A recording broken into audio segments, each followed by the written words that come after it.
नमस्कार दोस्तों, welcome to UP PCS foundation course. Discussion को आगे कंटिन्यू करते हैं। आज के लेक्चर में दोस्तों हम जानेंगे बहुत ही इंटरेस्टिंग टॉपिक के बारे में, जो कि है बुद्धिज्म। बुद्धिज्म के कुछ बेसिक एस्पेक्ट्स को हम जानेंगे, लेकिन हम यहाँ पर पूरी की पूरी बात उत्तर प्रदेश के साथ रिलेटेड जो है बुद्धिज्म का पूरा इतिहास, उसके बारे में जानेंगे। तो डिस्कशन को दोस्तों शुरू करते हैं। सबसे पहले मैंने आपको कुछ लेक्चर पहले ये चीज बताई थी, 16 महाजनपद थे, उनमें से 8 जो महाजनपद जो थे वो उत्तर प्रदेश के अंदर पाए जाते थे। ये चीज आपको याद होगी। कौन कौन से थे वो 8 महाजनपद?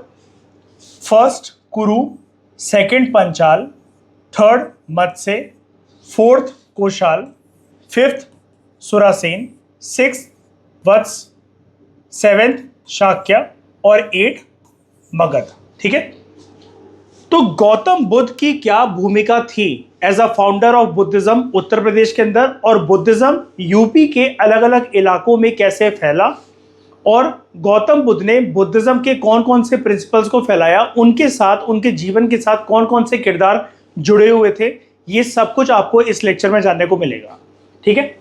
तो ये जो 8 महाजनपद जो थे, टोटल 16 थे, यूपी के 8 महाजनपद की यहां पर दोस्तों बात हो रही है। 8 महाजनपद जो कि उत्तर प्रदेश में पाए जाते थे, इनका एक बहुत इंपॉर्टेंट रोल रहा है 2 धर्मों का प्रचार करने के लिए, एक बुद्धिज्म और दूसरा जैनिज्म। बुद्धिज्म के साथ एसोसिएटेड जो पर्सन है, जो कि फाउंडर भी हैं बुद्धिज्म के, वो हैं गौतम बुद्ध। और जैनिज्म के फाउंडर नहीं होते हैं। कई बच्चों को ये चीज गलत कॉन्सेप्ट याद होता है कि जैनिज्म के फाउंडर हैं शायद से वर्धमान महावीरा। ऐसा नहीं है।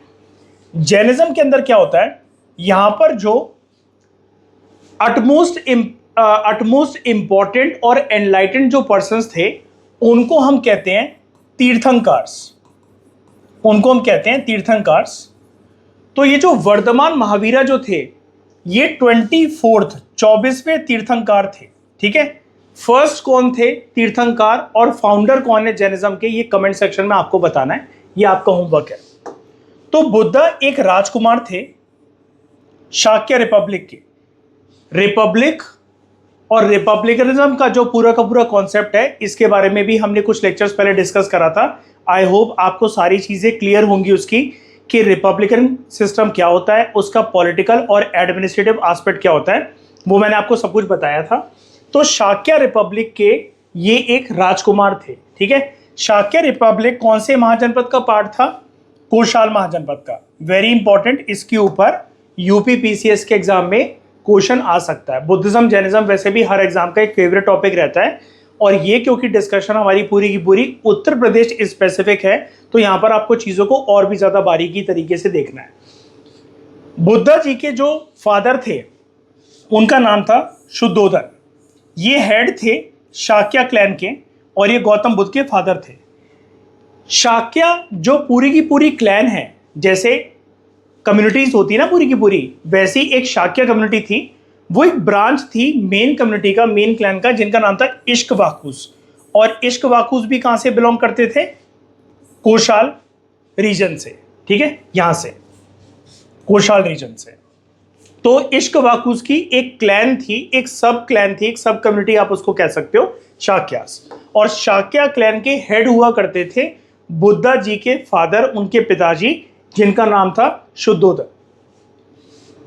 प्रसन्नजीत उस टाइम पर कोसाल किंगडम का राजा था, मोनार्क था, नाम था उसका प्रसन्नजीत। ठीक है।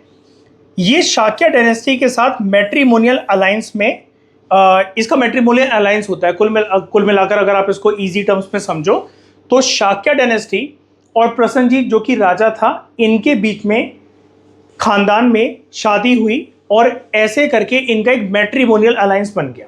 ठीक है। प्रसन्नजीत का जो बेटा था, उसका नाम था विदुद्भा। ठीक है। और ये प्रसन्नजीत के बाद यहां पर कोसाल किंगडम के अंदर इसकी गद्दी पर बैठा, उसका सक्सेसर था प्रसन्नजीत का उसका बेटा, जिसका नाम था विदुद्ध।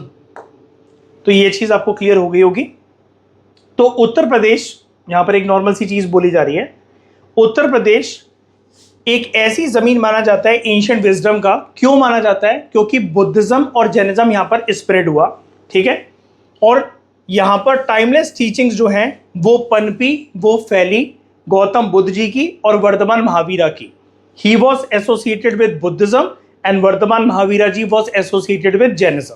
ठीक है, लेकिन वर्धमान महावीरा जैसा कि मैंने आपको बताया फाउंडर नहीं थे जैनिज्म के, लेकिन Gautam Buddha was founder of Buddhism. अब गौतम बुद्ध जी की कुछ जिंदगी के कुछ इंपॉर्टेंट एस्पेक्ट्स के बारे में हम दोस्तों जानते हैं।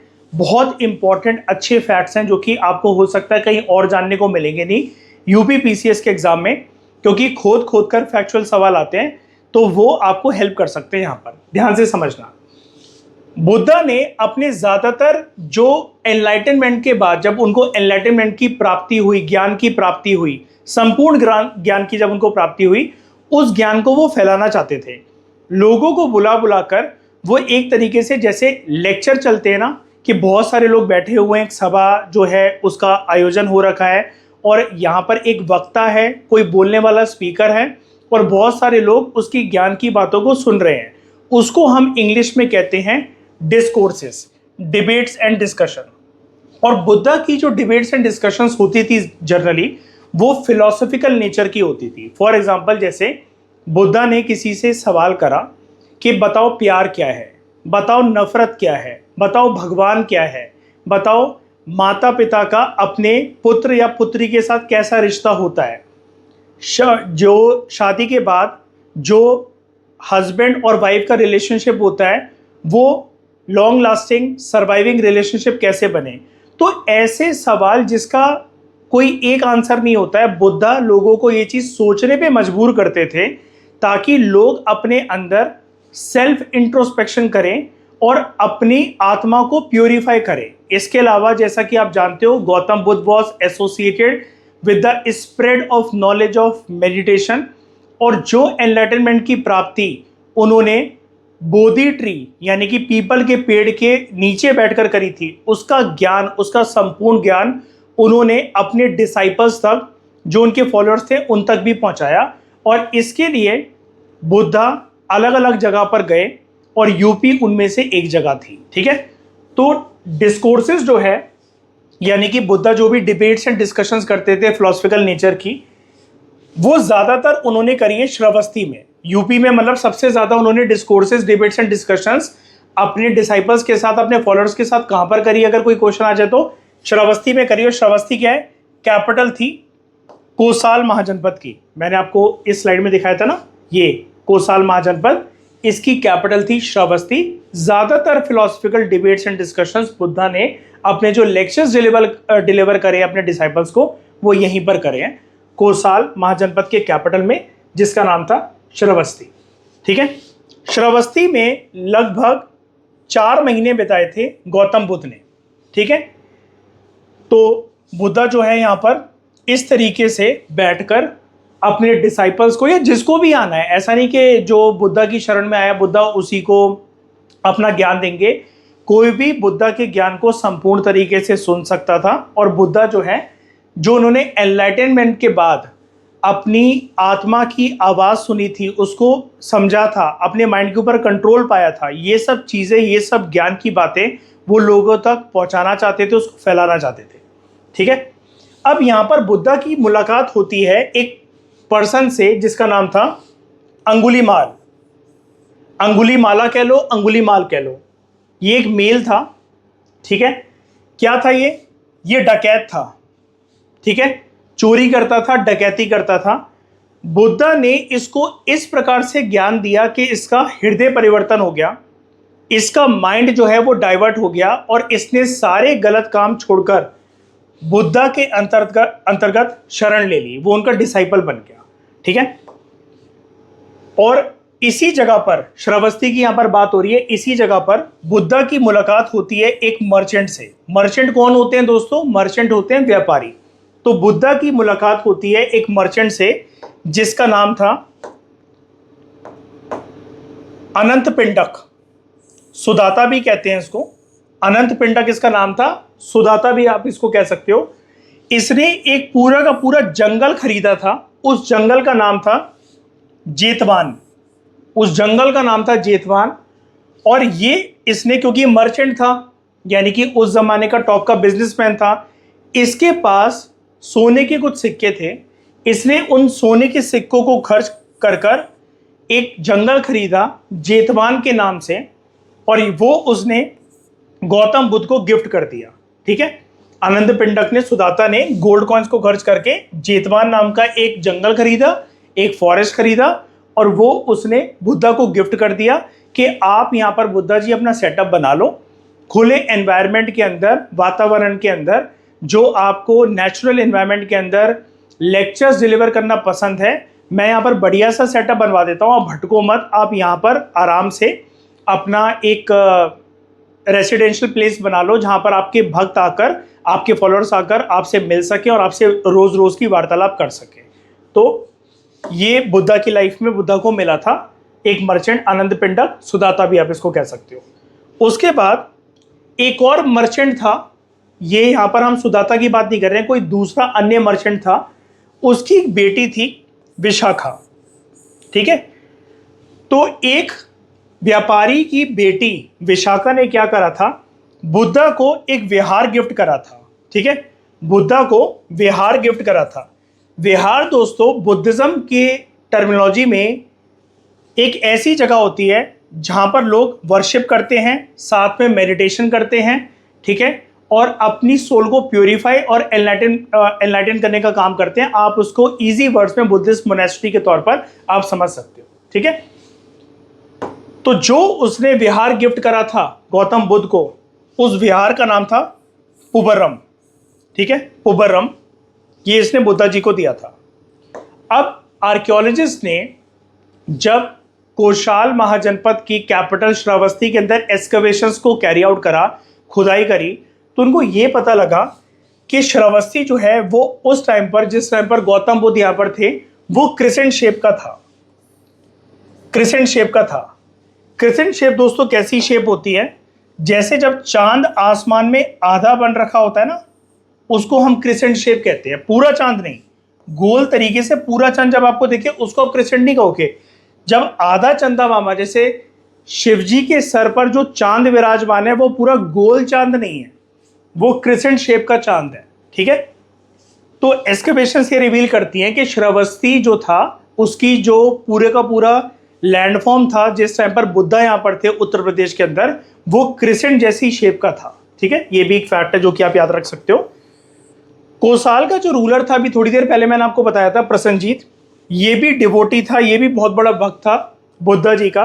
प्रसन्नजीत ने दो विहार, दो मोनेस्ट्री, जैसे विशाखा ने, जो कि एक मर्चेंट की डॉटर थी ना विशाखा, उसने भी पुबर्रम नाम का एक विहार गिफ्ट करा था गौतम बुद्ध को। प्रसन्नजीत कोसाल का राजा था। ठीक है, उसने भी दो विहार, दो बुद्धिस्ट मोनेस्ट्री गौतम बुद्ध को गिफ्ट करी थी। ठीक है, एक का नाम था राजाकरम और दूसरे का नाम था मल्लीकरम। ठीक है, ये दो इंपॉर्टेंट विहार जो थे ये आपको याद रखने पड़ेंगे, राजाकरम और मल्लीकरम। ये इसने गिफ्ट करे थे प्रसन्नजीत ने, जो कि कोसाल महाजनपद का राजा था उस टाइम पर, किसको, गौतम बुद्ध को। ठीक है, तो यानी कि आप देख रहे हो कि गौतम बुद्ध की पॉपुलैरिटी बहुत ज़्यादा थी उत्तर प्रदेश में, क्योंकि राजा ऐसे ही तो किसी को कुछ देगा नहीं। ठीक है, और बड़े जो मर्चेंट्स जो थे यहाँ पर, जो व्यापारी थे, आप देख पा रहे हो कि वो खुद भी आकर बुद्धा के लिए कुछ ना कुछ कर रहे हैं कंट्रीब्यूशन, एज वेल एज उनके बेटे। ठीक है, या बेटियां, जैसे विशाखा एक मर्चेंट की डॉटर, उसने पूरे का पूरे एक विहार गिफ्ट कर दिया। ठीक है, और बुद्धा का जो इन्फ्लुएंस था, जो उनकी बातों का जो इन्फ्लुएंस था, अब चाहे आप उसको इन्फ्लुएंशियल पावर कह लो, मैनिपुलेटिव पावर कह लो, वो काम तो आते थे, उनके शब्द, उनकी बातें लोगों को ट्रांसफॉर्म करने के लिए। और यही हमें देखने को मिलता है कि कैसे अंगुलीमाला ने, जो कि एक डकैत था, उसने सारे बुरे काम छोड़कर बुद्धा के अंतर्गत शरण जो है वो प्राप्त कर ली, बुद्धा का डिसाइपल बन गया। ठीक है, आगे बढ़ते हैं। एनलाइटनमेंट जब बुद्धा को प्राप्त हुई, उसके बाद बुद्धा ने अपना पहला लेक्चर जो है वो डिलीवर करा। जैसे कुछ होता है ना आपकी लाइफ में, गौतम बुद्ध तो एक तरीके से भगवान विष्णु का अवतार माने जाते हैं हिंदुज्म के अंदर, तो हमारी तो कोई औकात ही नहीं है कि हम इनके बराबरी पर आकर बात करें, लेकिन फिर भी एक एग्जाम्पल देने के लिए मैं आपको बताता हूँ। जैसे कभी भी आप कुछ एक महारत हासिल करते हो लाइफ में, कुछ एक अचीवमेंट हासिल करते हो, तो आपको बड़ी एक एक्साइटमेंट होती है अंदर से कि यार मैं दूसरों को भी बताऊं, ये देखो मैंने क्या बनाया है, ये देखो मैंने क्या किया है। आप अगर कोई मील अगर कुक भी कर रहे हो ना, कुछ आपने अगर कुछ अच्छा बनाया तो आपको घर वालों को भी उसको टेस्ट करवाने में बड़ी क्यूरियोसिटी होती है। तो गौतम बुद्ध एनलाइटनमेंट की प्राप्ति के बाद अब अंदर की फीलिंग्स, अपने मन की फीलिंग्स, हृदय की फीलिंग्स तो गौतम बुद्ध ही समझ सकते हैं, लेकिन फिर भी उनको एक एक्साइटमेंट इस बात की थी कि इंसान पूरी जिंदगी अपने खुद की तलाश में, अपने खुद की खोज में पूरी जिंदगी भटकता रहता है। बहुत सारे सवाल जवाब इंसान को हमेशा से तंग करते रहते हैं, जिसका उसे परफेक्ट आंसर नहीं मिल पाता। जैसे मैं क्यों पैदा हुआ, मैं किसके लिए बना हूँ, कौन मेरे लिए बना है, मेरी लाइफ मुझे कहाँ लेकर जाएगी, मैं जीवन में कुछ कर पाऊंगा कि नहीं कर पाऊंगा। बुद्धा को जब उनकी माता जी ने दुनियादारी से प्रोटेक्ट कर कर रखा था, क्योंकि उनके पैदा होने के बाद उनके पिताजी कोई छोटे मोटे पिताजी तो थे नहीं, वो एक राजकुमार थे। अभी हमने देखा ना, बुद्धा एक प्रिंस थे, है ना। और उनके जो फादर थे सुद्धोधन, वो शाक्य क्लैन के हेड थे, एक तरीके से चीफ थे। तो अमीर घराने से थे बुद्धा, लेकिन पैदा होने के बाद इनके घर पे एक रॉयल एस्ट्रोलॉजर ने एक चीज डिक्लेयर कर दी थी कि ये जो इंसान है ये बहुत बड़ा कार्य करने के लिए बना हुआ है, और हो सकता है कि जल्दी जो है इसकी मृत्यु भी हो जाए। तो उनकी माँ ना बड़ी डरी हुई थी, क्योंकि बहुत मेहनत मुशक्कत के बाद, बहुत प्रार्थनाओं के बाद बुद्धा का जन्म हुआ था। तो वो उनको घर से बाहर नहीं निकलने देती थी। बुद्धा के कोई दोस्त नहीं थे। उनका एक चैरिटियर था, यानी कि रथ सवार, जिनके घर के बाहर जो घोड़े खड़े होते थे, उस घोड़े को चलाने वाला एक चालक जो था, जिसका नाम था चन्ना। उसके मतलब बुद्धा ने उससे बहुत ज़्यादा रिक्वेस्ट करी कि यार मम्मी पापा को मत बताना, प्लीज़ तुम मुझे ले चलो, मुझे देखना है बाहर क्या होता है, ये तो मुझे महल से कभी बाहर जाने ही नहीं देते हैं। तो वो जब लेकर गया तो बुद्धा को पता लगा कि इंसान बूढ़ा भी होता है, उसको बीमारियां भी लगती हैं, इंसान मरता भी है, और वो एक ऋषि मुनि से भी मिले थे। तब बुद्धा उस पूरी रात नहीं सोए, और उन्होंने डिसाइड ये करा कि इस दुनिया की सच्चाई को, और जो हमारे मनुष्य जीवन में बड़े सारे जो सवाल जवाब चलते रहते हैं, जो हमें रातों को सोने नहीं देते हैं, और जिसकी दुनियादारी हमें कोई आंसर नहीं दे पाती जिसका परफेक्ट तरीके से, उसकी खोज करने में निकलूंगा। खोज करते करते वो बहुत सारे इंसानों से मिले, बहुत सारे धर्म गुरुओं से मिले। उन्होंने मेडिटेशन भी करने का ट्राई करा शुरू में, लेकिन वो फेल हो गए और उनको परफेक्ट आंसर कहीं नहीं मिला। फिर उन्होंने डिसाइड करा डू और डाई वाली सिचुएशन। वो बोधि ट्री के नीचे बैठ गए, पीपल के पेड़ के नीचे बैठ गए, और उन्होंने बोला कि मैं अब तब तक मेडिटेटिव मुद्रा से नहीं उठूंगा, मेडिटेशन की मुद्रा से नहीं उठूंगा, जब तक इस दुनिया के सारे सवालों का जो रहस्य है, जो जवाब है, वो मुझे नहीं मिल जाता है। और जब बुद्धा को ये पता लगा कि हम पता नहीं कहाँ कहाँ जीवन में भटकते रहते हैं, कभी इससे सलाह लेते रहते हैं, कभी उससे ओपिनियन लेते रहते हैं, कभी हमें दूसरों को खुश करना होता है, हमारे कितने सारे सवाल होते हैं जिसका दूसरों के पास कोई जवाब नहीं होता, जबकि सारे के सारे सवालों के आंसर हमारे खुद के अंदर ही होते हैं। अगर मैं एनलाइटनमेंट की प्राप्ति कर सकता हूं तो वो इस संसार के अंदर कोई भी कर सकता है। इसी एक्साइटमेंट के साथ बुद्धा ने जब एनलाइटनमेंट की प्राप्ति करी, तो वो किसी न किसी को पकड़कर ये ज्ञान देना चाहते थे कि इधर उधर मत भटको, मैंने जो करा है एक बारी उस प्रोसेस को फॉलो करके देखो, तुम्हें भी जीवन की सच्चाई जो है वो पता लगेगी, और किसी से तुम्हें कुछ भी पूछने की जरूरत नहीं है, वो सारे के सारे आंसर तुम्हारा मन तुम्हें खुद बताएगा। ठीक है, इसको कहते हैं, जो बुद्धा ने एनलाइटनमेंट के बाद जो पहला ज्ञान अपना दिया, अपना एक्सपीरियंस का प्रोसेस जो बताना चाहते थे, वो एनलाइटनमेंट का, ठीक है, संपूर्ण ज्ञान की प्राप्ति जो करवाना चाहते थे, उसको दोस्तों हम इंग्लिश में कहते हैं सरमन। आई होप अब आप अच्छे तरीके से, डिटेल्ड तरीके से समझ गए होंगे कि सरमन क्या होता है। ठीक है, तो सरमन उन्होंने किसको दिया अभी हम थोड़ी देर में जानते हैं। उससे पहले हम ये जानते हैं, जो रिपब्लिक जो थी, वत्स रिपब्लिक, उसकी कैपिटल जो थी, इट वाज कौशंबी। ठीक है, उदयन इस रिपब्लिक का रूलर था। ठीक है, और ये भी बुद्धा का एक बहुत बड़ा भक्त था। इसने भी एक विहार, एक मोनेस्ट्री बुद्धा को गिफ्ट करी थी, और उस मोनेस्ट्री का नाम था घोषितरम। ठीक है, घोषितरम नाम की एक बुद्धिस्ट मोनेस्ट्री, ठीक है, उदयन ने, जो कि रूलर था, ठीक है, वत्स रिपब्लिक का, और उसकी कैपिटल थी कौशंबी, उसने वो बुद्धा को गिफ्ट करी थी। ये वाला फैक्ट आप याद रखना। ठीक है, अब यहाँ पर हम जानते हैं, जो हम बात कर रहे थे कि एनलाइटनमेंट की प्राप्ति के बाद बुद्धा वॉज वेरी एक्साइटेड कि यार मुझे किसी को बताना है कि एनलाइटनमेंट का पूरा प्रोसेस क्या होता है और कैसे लोग एनलाइटनमेंट के फेज में आ सकते हैं। ठीक है, तो बुद्धा ने अपना पहला जो लेक्चर था एनलाइटनमेंट की प्राप्ति के बाद, वो जिस जगह पर उन्होंने डिलीवर करा और वहां पर उनको कौन 5 लोग मिले वो हम जानते हैं। तो he delivered his first lecture after enlightenment की प्राप्ति एट मृगदव। इसको डियर पार्क या डियर फॉरेस्ट भी बोलते हैं। कहां पर है ये सारनाथ में है। उस टाइम पर सारनाथ का एक और नाम था एंशिएंट इंडिया के अंदर, ऋषिपटन। ठीक है, और जिस टाइम पर बुद्धा ने ये लेक्चर डिलीवर करा, जो अपना पहला सरमन दिया एनलाइटनमेंट की प्राप्ति के बाद, इतिहास के पन्नों में इस इवेंट को बोला गया एस धर्म चक्र परिवर्तन, टर्निंग द व्हील। यानी कि जो अभी तक इंसान इधर उधर की खोज में जो भागता है, बुद्धा ने एक ऐसा रास्ता दिखा दिया इंसानों को कि सारे सवालों के जवाब आपको अपने अंदर से ही मिल जाएंगे। शांत होकर आपको मेडिटेटिव मुद्रा के अंदर बैठना है और सेल्फ इंट्रोस्पेक्शन अपनी करनी है। ठीक है, इसको हम कहते हैं धर्म चक्र प्रवर्तन या धर्म चक्र परिवर्तन। ठीक है, तो कौन से थे वो 5 लकी लोग जिनका आमना सामना बुद्धा से हो पाया उनकी एनलाइटनमेंट की प्राप्ति के बाद? वो थे कुंडन्या, दूसरे वाप्या, तीसरे भद्रिक, चौथे अश्वजीत और 5वें महानाम। ये 5 ब्राह्मण लड़के थे जिनको बुद्धा ने अपना पहला सरमन जो है, पहला लेक्चर जो है डिलीवर करा एनलाइटनमेंट की प्राप्ति के बाद। क्योंकि बुद्धा ये चाहते थे कि पहले वो केपेबल तो हो जाएं। अभी तक तो वो खुद इतने सारे सवालों के जवाब की तलाश में इधर उधर भटक रहे थे, अब उनको संपूर्ण ज्ञान मिल चुका था। तो उन्होंने कुंडन्या, वाप्या, भाद्रिक, अश्वजीत और महानामा नाम के जो 5 ब्राह्मण लड़के थे उनको रैंडमली उनसे वो मिले थे डियर पार्क में। ठीक है, सारनाथ के अंदर, और वहां पर उन्होंने अपना लेक्चर डिलीवर करा। अब देखो होता क्या ना दोस्तों, ज्यादा ज्ञानी कोई व्यक्ति अगर होता है, और वो जेन्युइनली हो सकता है वो ज्ञानी हो, लेकिन उसका ज्ञान ना नॉर्मल मनुष्य जो उसके कैलिबर को, उसकी मेंटालिटी को, उसके एक तरीके से आप कह लो पर्सनैलिटी के ऑरा को जो मैच नहीं कर पाते हैं, तो जिनकी पर्सनैलिटी यहाँ पर होती है और किसी की पर्सनैलिटी मेंटालिटी उसकी नॉलेज यहाँ पर होती है, तो ऐसे लोगों को ये व्यक्ति ना पागल नजर आता है। ऐसे ही बुद्धा के साथ भी हुआ।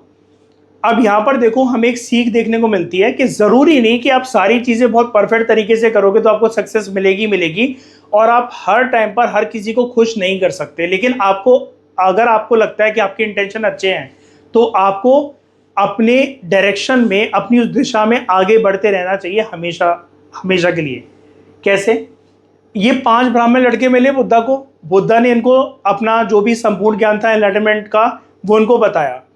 कुछ दिनों तक ये बुद्धा के साथ थे, लेकिन फिर बाद में असमंजस में पड़ गए। ये भगवान ये क्या बोलते रहते हैं, ये कैसे हो सकता है? आंखें बंद करके कोई नींद की मुद्रा में बैठेगा, उसको सारा संपूर्ण ज्ञान मिल जाएगा? ये पागल है क्या? क्या एनर्जीज आएंगी? क्या परमात्मा आएंगे क्या हमें वो संपूर्ण ज्ञान देने? तो भैया वो तो अपने बाल पकड़ के बैठ गए, और इन 5 ने खुसफुस करके इनके बीच में जो भी गुटरगू हुई हो, इन्होंने डिसाइड करा कि भाई ये बंदा पागल है, इससे रास्ता अपना काट लो। ये पता नहीं ऊट पटांग बातें करा जा रहा है और ये इसकी ना बुद्धि भ्रष्ट हो गई है। तो ये ना सारे के सारे जो 5 लोग थे, बुद्धा के लेक्चर को उन्होंने सुना तो बहुत अच्छे से, कुछ दिन उनके साथ भी रहे, लेकिन बुद्धा की जो बातें थी वो इन लोगों के लिए थोड़ी सी ओवर फिलोसफिकल थी। इन लोगों को समझ में नहीं आई, इनकी बुद्धि में नहीं बैठी, वो इनके पल्ले नहीं पड़ी वो बातें, और ये बुद्धा से खिसक गए और दूर भाग गए। अब देखो एक चीज, यहां पर एक चीज समझना, जब आप बहुत कुछ मेहनत करते हो और उसके बाद किसी को कुछ डिलीवर करना चाहते हो, और वहां पर पहली बार में ही अगर आपको फेलियर का सामना करना पड़े, तो हमारा मन निराश हो जाता है ना?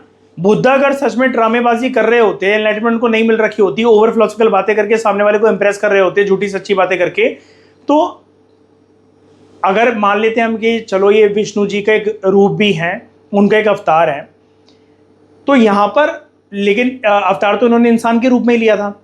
ये चाहते तो यहाँ पर निराश हो सकते थे, है ना, कि अरे यार मैंने तो एनलाइटमेंट की प्राप्ति करी, इतने दिन मैं बिना खाने पीने के बैठा, संपूर्ण ज्ञान मुझे है, मैं तो किसी की भलाई करने के लिए कितना अच्छा रास्ता दिखा रहा हूँ, और मैं यार इतना बुरा हूँ कि उनको मेरी बात इतनी बुरी लगी, बिल्कुल पसंद नहीं आई कि मेरे को छोड़कर ये चले गए। लेकिन अगर बुद्धा यहीं पर रुक जाते तो आज दोस्तों जो मेडिटेशन की, एफर्मेशंस की, यूनिवर्स की जो पावर है, रूल 369 का जो कॉन्सेप्ट है, ये सारी बातें दुनियादारी से छुपी होती। और जो लोग सच में इन सब चीज़ों का फ़ायदा उठाकर लाइफ में सक्सेस को तो पाते ही है, लेकिन उनका हृदय और उनका मन शांत भी होता है, वो अशांति में नहीं जाते हैं। ये मोनेस्ट्रीज, बुद्धिज्म का धर्म, चलो आप एक तरीके से धर्म को अगर साइडलाइन कर भी तो यहाँ पर किसी को टैग ना दो, मेडिटेशन का लेकिन जो राज है, जो रहस्य है, जितना ज़्यादा आप इसमें जाओगे उतना ज़्यादा आप रिलैक्स होगे। मेडिटेशन का एक सबसे बड़ा डीमेरिट पता है क्या है? जितना ज़्यादा आप मेडिटेशन करोगे, आप कोशिश भी करोगे किसी के बारे में गलत सोचने की या फिर गुस्सा करने का किसी के ऊपर, आप वो चाहकर भी नहीं कर पाओगे।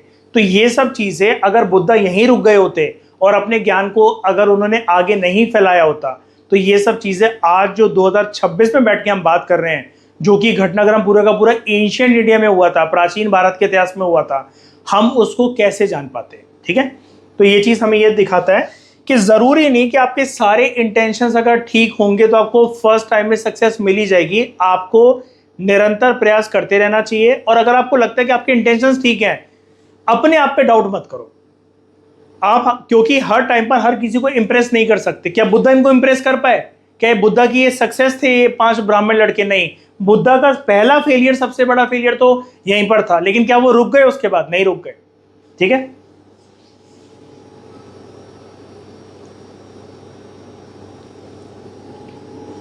अब क्या होता है, यहां पर एक टर्म है दोस्तों, महापरिनिर्वाण।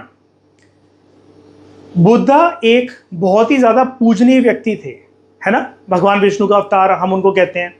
उस टाइम पे पाली और प्राकृत भाषा जो थी उसका प्रचलन था पूरे भारत के अंदर, जिस टाइम पर गौतम बुद्ध यहां पर थे। अब नॉर्मल पर्सन की मृत्यु को हम लोग डेथ कहते हैं, लेकिन बुद्धा की डेथ को हम डेथ नहीं कहते हैं, उसको हम महापरिनिर्वाण कहते हैं। जब कोई धार्मिक गुरु, कोई एक इंसान, ऋषि मुनि अपनी इच्छा से, स्वयं इच्छा से जब अपने शरीर को छोड़ सके, जैसे मतलब मान लो, क्या आपके अंदर अभी इतनी क्षमता है कि आप अभी इस टाइम पर अपनी आत्मा को बाहर निकाल दो और शरीर के अंदर दोबारा बैठा लो, या हमेशा के लिए आत्मा को बाहर निकाल दो? कर सकते हो आप ये? मैं भी नहीं कर सकता, 99.99% लोग ये नहीं कर सकते हैं। ठीक है, लेकिन जो ऋषि मुनि या जो धार्मिक गुरु या जो भी एक महान पवित्र पूजनीय आत्मा इस काम को पृथ्वी पे कर पाती है, उसकी डेथ को हम लोग परिनिर्वाण कहते हैं। अब बुद्धा क्योंकि एक महान व्यक्ति थे, तो उस परिनिर्वाण वर्ड के आगे महा लग जाता है और हम उसको कहते हैं, उस इवेंट को हम कहते हैं महापरिनिर्वाण। ठीक है, तो यहां पर बुद्धा की बेसिकली डेथ की बात हो रही है, और बुद्धा जो है अपने अंतिम समय के अंदर, ठीक है, इस प्रकार से इन्होंने समाधि ले ली थी। और समाधि उन्होंने बैठकर नहीं ली थी, ये भी चीज इंपॉर्टेंट है समझने के लिए। समाधि उन्होंने कोई बैठकर नहीं ली थी कि ऐसे पलथी मार के बैठ गए हैं, आंखें बंद कर ली हैं, ठीक है, और अब वो उनकी आत्मा वो एक प्रोसेस को इनिशिएट कर रहे हैं अपने अंदर से कि उनकी आत्मा उनको शरीर को छोड़ने वाली है। बुद्ध रिलैक्स होकर लेट गए थे। ठीक है, उन्होंने कुछ खा लिया था, उनकी तबीयत खराब हो गई थी किसी के घर पे, और उनको पता लग गया था कि अब इंसानी शरीर बस यहीं तक था। 80 साल के थे उस टाइम पर गौतम बुद्ध, 80 ईयर्स के थे, जब उन्होंने डिसाइड करा, अपने भक्तों से, अपने डिसाइपल से सबको बुलाया और बोला कि अब मेरे जाने का टाइम आ गया है, अब इस शरीर का त्याग मेरे को करना पड़ेगा। तो एक बार इसकी पूरी कहानी जानते हैं, बड़ी इंटरेस्टिंग है। मल्ला रिपब्लिक जो थी, ठीक है, आज के समय में वो 2 डिस्ट्रिक्ट जो हैं यूपी की, उसका रीजन जो आसपास है, ठीक है, वो था उस टाइम का मल्ला रिपब्लिक। ठीक है, एक देवरिया और दूसरा कुशीनगर। यूपी की जो 2 डिस्ट्रिक्ट्स हैं कंबाइंडली उस टाइम की मल्ला रिपब्लिक थी। इस रीजन के अंदर 9 क्लैंस थे, 9 डोमेन्स थे मल्लास के। ठीक है, जैसे शाक्य क्लैन था ना बुद्धा के परिवार का, बुद्धा के पापा का, और बुद्धा के पापा उसके हेड भी थे, उसी प्रकार से यहाँ पर 9 क्लैन, 9 कम्युनिटीज देखने को मिलती थी आपको। अब ये जो रिपब्लिक जो था, इसकी 2 कैपिटल थी। ठीक है, एक कुशीनार, ये जिसको कुशीनगर भी कहते हैं, अनुरुद्धवा जो कि आज के टाइम में मॉडर्न कसाया के पास है, वहां पर आपको जगह देखने को मिलती है। और पावा जो कि आज के टाइम में प्रेजेंट सातियावा और फैजल नगर के पास है, वहां पर आपको ये जगह देखने को मिलती है पावा। तो इस रिपब्लिक के यहां पर मल्ला रिपब्लिक के 2 कैपिटल थे। बुद्धा का ये जो पूरा का पूरा जो इवेंट हुआ महापरिनिर्वाण का, ठीक है, the death of the great soul, ये हुआ 483 बीसी में, ठीक है। यानी कि ऐसा माना जाता है कि Buddha departed to another world, उन्होंने इस दुनिया को छोड़ के, अब इस दुनिया को छोड़ के जाना तो शरीर का भी त्याग करना पड़ेगा दूसरी दुनिया में डिपार्ट करने के लिए, तो उन्होंने अपनी खुद की स्वयं इच्छा से अपने शरीर का त्याग करा। ये नहीं कि नॉर्मली उनकी कोई डेथ हो गई, कोई एक्सीडेंट हो गया था। अब जैसे कि मैंने आपको बताया, जो धर्मगुरु, जो कोई भी पर्सन, ऐसी पवित्र आत्मा, पावरफुल आत्मा जिनका अपनी आत्मा के ऊपर इस प्रकार से कंट्रोल है that they can decide when to leave the soul of this body, ठीक है, तो उनकी डेथ को हम लोग परिनिर्वाण कहते हैं। और क्योंकि ये महान आत्मा थे इसलिए हम इनको महापरिनिर्वाण कहते हैं इस इवेंट को, ठीक है। तो ये हुआ कब था? ये 483 बीसी में हुआ था ये महापरिनिर्वाण का event, on the day of Vaishakh Purnima. और उस टाइम पर बुद्धा 80 साल के थे। और बुद्धा ने अपना शरीर कौन सी जगह पे त्यागा? वो उन्होंने त्यागा यूपी में कुशीनार में, ठीक है, on the river banks of Hiranyavati river, जो कि आज के समय में जिसको हम कहते हैं गंडक रिवर, ठीक है। तो यूपी इस चीज के लिए भी बहुत ज्यादा माना जाता है, उसकी मतलब उसका नाम है इस चीज में कि बुद्धा ने अपने शरीर का त्याग भी उत्तर प्रदेश के अंदर करा था। इसलिए मैं आपको बता रहा था कि वैसे तो कोई भी एग्जाम हो, चाहे यूपीपीसीएस हो, वन डे कोई भी एग्जाम हो, बुद्धिज्म जैनिज्म, वैसे तो हर एक एग्जाम के पर्सपेक्टिव से, हिस्ट्री के पर्सपेक्टिव से इंपॉर्टेंट टॉपिक है। लेकिन इन सब घटनाओं की वजह से यूपी के अंदर बुद्धिज्म जैनिज्म का टॉपिक और भी ज्यादा इंपॉर्टेंट बन जाता है, ठीक है। तो आफ्टर हिज निर्वाण या महापरिनिर्वाण 8 स्तूपा जो थे, स्तूप कह लो, स्तूपास कह लो, कुछ भी कह लो, 8 स्तूप जो थे वो कंस्ट्रक्ट करे गए बुद्धा के एशेस को लेकर, ठीक है। स्तूप दोस्तों जनरली डोम शेप का एक स्ट्रक्चर होता है, गोल गुंबद टाइप का एक स्ट्रक्चर होता है, उसके बिल्कुल बीचों बीच में, जैसे मतलब मान लो ये आसपास इसके ऐसे करके ये स्तूप है, ठीक है। अब यहां पर जो उसका टॉप होता है, जैसे कि आप यहां पर देख पा रहे हो, इधर देखो, ये देखो, ये एक स्तूप का टॉप है, यहां पर आपको एक स्तूप का टॉप दिख रहा है। बिल्कुल इसके नीचे, जैसे मतलब मान लो ये एक स्तूप का टॉप है, ठीक है, बिल्कुल इसके नीचे जो ऊपर जो छतरी लगी होगी उसके नीचे यहां पर जमीन में खोदकर एक डब्बा रखा जाता था, जो कि बहुत अच्छी तरीके से नकाशी के साथ, गोल्ड वगैरह के साथ बनाया जाता था। उसमें बुद्धा के शरीर की कुछ हड्डियां, नाखून, दांत, बाल वो होते थे, उनके अवशेष होते थे, या ऐसी चीजें होती थी जो कि बुद्धा जब जी रहे थे तो वो यूज करते थे, कोई किताब, कोई कपड़ा, कोई कलम, कोई कागज, ऐसी चीजें जो होती थी, ठीक है। तो यहां पर 8 स्तूपा जो थे वो कंस्ट्रक्ट करे गए, लेकिन ये स्तूपा प्योरली बुद्धा की बॉडी के जो पार्ट्स थे, हड्डियां, नाखून, बाल, दांत, उसको रखा गया, रेलिक्स कहते हैं हम उसको रखा गया in the form of relics. और उसके ऊपर जो स्तूपा कंस्ट्रक्ट करे गए वो टोटल 8 है, और वो आपको अलग अलग जगह पर देखने को मिलते हैं, सारे के सारे यूपी में नहीं है, अलग अलग जगह आपको देखने को मिलते हैं, अभी हम डिस्कस करते हैं। और इनमें से जो 4 हैं, ठीक है, बुद्धा के शरीर के अवशेष जो थे उसका इस्तेमाल करके टोटल कितने स्तूप बने दुनिया में? 8 बने। 4 जो है वो आपको उत्तर प्रदेश के अंदर देखने को मिलते हैं, ठीक है, ये चीज इंपॉर्टेंट है, याद रखना। तो पहला है पिपरवा, कहां पर पाया जाता है ये वाला स्तूप? सिद्धार्थ नगर। दूसरा सारनाथ, वाराणसी। तीसरा श्रावस्ती, बहरेच। चौथा कौशाम्बी, प्रयागराज में। 5वां वैशाली, बिहार में पाया जाता है वाला स्तूप। 6th राजगीर, ये भी बिहार में मिलता है आपको। 7th रामग्राम, ये नेपाल में मिलता है आपको। और 8th है कपिलावस्तु, ये भी आपको नेपाल के अंदर देखने को मिलता है, ठीक है।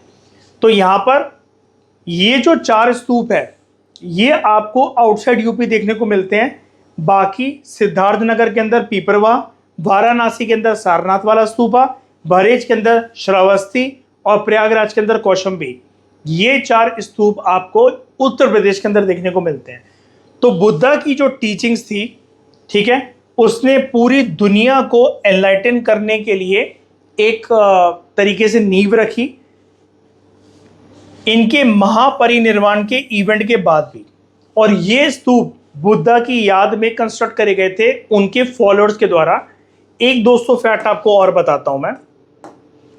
बुद्धा के वैसे तो बड़े सारे फॉलोअर्स थे, लेकिन उनका सबसे करीबी जो फॉलोअर था, ठीक है, बुद्धा की बहुत सेवा करी है उस मंक ने मरते दम तक, और उसका नाम था आनंद। ठीक है, उसका नाम था आनंद। ये वाली चीज दोस्तों याद रखना। अब यहां पर सारे बेसिक एस्पेक्ट्स तो हमने बुद्धिज्म के बारे में जान लिए। अब दोस्तों डिस्कस करते हैं कुछ इंपॉर्टेंट बुद्धिस्ट साइट्स। ये जो साइट्स मैं आपको बताने वाला हूं, ये सिर्फ ऐसा मत समझना सिर्फ स्तूपास के साथ रिलेटेड हैं। ये जनरली कुछ इंपॉर्टेंट जगहें हैं उत्तर प्रदेश के अंदर जो पाई जाती हैं, जहां पर गौतम बुद्ध या उनकी लाइफ का कोई ना कोई इवेंट जो है वो उस जगह के साथ एसोसिएटेड है। ठीक है, तो सबसे पहले है कपिलावस्तु। ये प्रेजेंट डे जो सिद्धार्थ नगर है, कपिलावस्तु वहां पर लोकेटेड है। सुद्धोधन जो बुद्धा के पिताजी जो थे वो रूलर थे इसी जगह पर, कपिलावस्तु में, इसी जगह पर रूलर थे वो। ठीक है, उसके बाद कुशीनगर, ये एक ऐसी जगह है जो कि बुद्धा के परिनिर्वाण या फिर महापरिनिर्वाण आप उसको कह लो, उस इवेंट के साथ एसोसिएटेड है, जहां पर बुद्धा ने अपने शरीर का त्याग करा। ये कैपिटल थी मल्ला रिपब्लिक की, जो कि प्रेजेंट डे कुशीनगर और देवरिया जो डिस्ट्रिक्ट्स हैं उधर का एरिया है यूपी का। फिर है रामग्राम, जो आज के समय में रामगढ़ ताल जो है गोरखपुर के अंदर, वो माना जाता है कि उस जमाने का रामग्राम एरिया था। ठीक है, जो कि कैपिटल थी कोलिया रिपब्लिक की। यशोधरा जो कि पत्नी थी गौतम बुद्ध की, वो यहाँ की प्रिंसेस थी। यहीं से इनके घर वाले यशोधरा को ब्याह कर लाए थे गौतम बुद्ध की जीवन में उनकी बीवी के रूप में। गौतम बुद्ध का दोस्तों एक बेटा भी था। ठीक है, Gautam Buddha being a father and Yashodhara being a mother, इन दोनों का एक बेटा भी था और उसका नाम था राहुल। ठीक है, उसका नाम था राहुल। और वैसे इसको किताबें ऐसी लिखती है राहुला। ठीक है, क्योंकि मैंने आपको कुछ टाइम पहले बताया था हिंदी, पाली, प्राकृत, संस्कृत, ये वाली जो लैंग्वेजेस होती है, जब हम इनको इंग्लिश में कन्वर्ट करते हैं तो इनके आगे ए लग जाता है। जैसे अर्जुना, रामायणा, रामा, कृष्णा, महाभारता। ठीक है, तो राहुल को भी ऐसे लिखा जाता है राहुला। ठीक है, बोलते लेकिन राहुल है, ए साइलेंट होता है। उसके बाद पाव, अब जैसे यहाँ पर देख रहे हो ना, पावा लिखा हुआ है, बोलने को आप बोल लो पावा, कोई दिक्कत नहीं है। ठीक है, लेकिन वैसे उसको कहते हैं पाव। तो ये जो साइट है ये सिचुएटेड है in the present day Fazil Nagar and Satiyavan area, जो कि प्रेजेंट डे कुशीनगर में है। ठीक है, इधर क्या हुआ था गौतम बुद्ध के साथ, ये वाली जगह कैसे एसोसिएटेड है? एक पर्सन था जिसका नाम था चंद्र कुमार। चंद्र कुमार के जगह पर उसके घर पर ड्वेलिंग लिखा हुआ है। यहाँ पर ड्वेलिंग का मतलब ऐसे घर भी होता है, जगह भी होती है, किसी पर्सन की प्लेस भी होती है। ठीक है, उधर बुद्धा ने कुछ खा लिया था और उसी के बाद वो बीमार पड़ गए थे। और फिर बुद्धा ने अपने भक्तों से, सारे डिवोटीज से, सारे फॉलोअर्स से, सारे मंक से, पूरी मोनेस्ट्री के अंदर अनाउंस कर दिया था कि अब दोस्तों टाइम आ गया है कि इस शरीर का अब मुझे त्याग करना पड़ेगा and I am ready to depart to another world. तो अब जब मैं लेटूंगा तो अब मैं उठूंगा नहीं, अब ये ऐसे प्रोसेस को मैं इनिशिएट करूंगा जिससे मैं अपनी आत्मा को इस शरीर से खींचकर बाहर निकाल दूंगा। ठीक है, तो चंद्र कुमार नाम का एक व्यक्ति था, उसके घर पे कुछ खा के बुद्धा बीमार हो गए थे and after which he attend Mahaparinirvana at Kushinagar. ठीक है, तो ये है इंपॉर्टेंस पाव की। उसके बाद सारनाथ। सारनाथ का पुराना नाम मैंने आपको बताया था, एंशिएंट टाइम में इसको हम कहते थे ऋषि पटल।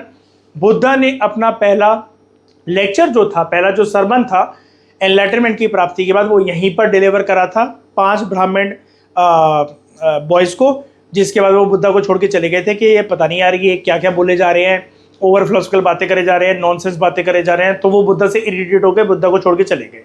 ठीक है, तो इस इवेंट को हम लोग कहते हैं धर्मचक्र परिवर्तन या टर्निंग ऑफ द व्हील। या और यहीं पर सारनाथ के अंदर जो बुद्धिस्ट संघ है, जो बुद्धिस्ट मोनेस्ट्री है, वो भी स्टैब्लिश करी गई थी। ठीक है, वैसे तो बहुत अलग अलग जगह पे बुद्धिस्ट मोनेस्ट्री है, लेकिन क्योंकि बुद्धा ने यहाँ पर अपना पहला सरमन डिलीवर करा था, तो यहाँ पर बुद्धिस्ट मोनेस्ट्री भी एक उसका भी गठन हुआ था। It was also establish. फिर है श्रावस्ती। श्रावस्ती जो है वो राप्ती रिवर के रिवर बैंक पर सिचुएटेड है ये वाली जगह, और ये कोसाल किंगडम की कैपिटल थी। बुद्धा ने ज़्यादातर अपने जो लेक्चर्स हैं, ज़्यादातर जो अपने सरमन्स हैं वो यहीं पर डिलीवर कर रखे हैं, ठीक है। उसके बाद है देवदाह। ये मैटरनल नेटिव प्लेस थी बुद्धा की। मैटरनल नेटिव प्लेस का ये मतलब है कि ये इनकी नानी का घर था, ठीक है। वैसे तो यहाँ पर ये लिखा हुआ है कि रामग्राम जो था, यहाँ पर जो प्रिंसेस थी इस रिपब्लिक की यशोधरा, जो बुद्धा की वाइफ थी, तो कंफ्यूज मत हो जाना, क्योंकि ये बुद्धा की वाइफ के बारे में बात हो रही है, और मैटरनल नेटिव का मतलब होता है नानी का घर, यानी कि ये मम्मी का मायका था। गौतम बुद्ध की मदर का मायका था ये इनकी बीवी जहाँ से आई थी, इनकी वाइफ जहाँ से आई थी यशोधरा, ये उनकी जगह थी रामग्राम। तो रामग्राम और देवदाह हो सकता है क्लोज ऑप्शन के तौर पर आ जाएं, और तब आप एग्जाम में अपना सर खुजलाने लग जाओ कि यार क्या था। तो याद रखना, रामग्राम वॉज एसोसिएटेड विद, ये एक ऐसी जगह है which was associated with the wife of Gautam Buddha. Yashodhara यहाँ पर प्रिंसेस थी। ये जगह इनकी नानी का घर है, ठीक है, नानी का घर था जहाँ पर देवदाह, इसलिए यहाँ पर लिखा हुआ है it was a maternal native place of Buddha, ठीक है।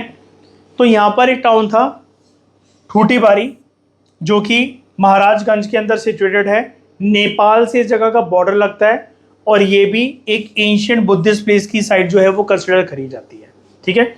तो ये दोस्तों जो सारी की सारी जो जगहें थी, ये एक सेक्रेट साइट्स है, पूजनीय पवित्र जगहें मानी जाती हैं, ठीक है, जिनकी टाइमलेस हेरिटेज है, क्योंकि यहाँ पर एंशिएंट रूट में बुद्धिज्म बसा हुआ है, जो कि सिंबॉलिज्म है, एक ऐसा धर्म है शांति का, विजडम का, कंपैशन का। तो हम इसको प्रिजर्व करना चाहिए और पूजते रहना चाहिए, ये लिखा हुआ है यहाँ पर, ठीक है। आई होप दोस्तों आपको लेक्चर इंटरेस्टिंग लगा होगा, मजे आ रहे होंगे आपको यूपी पीसीएस की सीरीज में। इस डिस्कशन में दोस्तों फिलहाल इतना ही। Thank you very much for discussion.